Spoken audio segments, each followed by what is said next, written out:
குழந்தைகள், கர்ப்பிணி பெண்கள், ஹார்ட் பேஷண்ட்ஸ், இதயம் ரொம்ப வீக்காக இருக்கவங்க, இவங்க எல்லாருமே கொஞ்சம் ஜாக்கிரதையா இருங்க. ஏன்னா நான் வாய்ஸ் ஓவர் கொடுக்க போகிறேன்.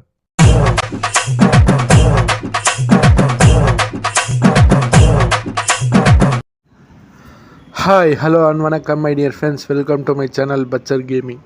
இன்றைக்கி நம்ம சேனலில் வந்து அந்த நேற்று விளையாண்ட பார்த்திங்களா சூப்பர் மேரியோ, அதே ஆப்லேருந்து ஒரு கேமை நான் டவுன்லோட் பண்ணியிருக்கேன். அதுவும் ரொம்ப பாப்புலரான கேமு, ஒரு எல்லாத்துக்கும் பிடிச்ச ரொம்ப பாப்புலரான game, need for speed most wanted. எல்லோரும் லைஃப்பில் ஒரு வாட்டி வச்சு இந்த கேம் விளையாடிருப்பீங்க. ஸோ அந்த கேம் தான் இப்போ மொபைலில் ட்ரை பண்ண போகிறோம். ஓகேங்களா? ஓகே ஃப்ரெண்ட்ஸ், புதுசாக யாராச்சும் பார்த்துருந்தீங்கன்னா மறக்காமல் சப்ஸ்கிரைப் பண்ணிக்கோங்க. உங்கள் ஃப்ரெண்ட்ஸ்க்கு ஷேர் பண்ணி விட்டு நம்ம சேனலுக்கு சப்போர்ட் பண்ண சொல்லுங்கள். அவங்களையும் சப்ஸ்கிரைப் பண்ண சொல்லியிருக்கேன். ஆல்ரெடி நம்ம சப்ஸ்கிரைபர்ஸ் எல்லாருமே உங்கள் ஃப்ரெண்ட்ஸ்க்கு ஷேர் பண்ணி விட்டு நம்ம சேனலுக்கு சப்போர்ட் பண்ண சொல்லுங்கள். ஓகே, ஸோ வாங்க கேமுக்குள்ளே போயிட்டு நம்ம என்னென்னு விளையாடலாம். அப்புறம் வீடியோ ஃபுல்லாக பார்த்துட்டு போங்க. ஓகேங்களா? ஓகே ஃப்ரெண்ட்ஸ், நான் இதோட வாய்ஸ் ஓவரை முடிச்சுக்கிறேன். நீங்கள் கேம் பிளே பாருங்கள், எப்படி இருக்குன்னு கமெண்ட் பண்ணுங்கள். ஓகேங்களா? பாய்.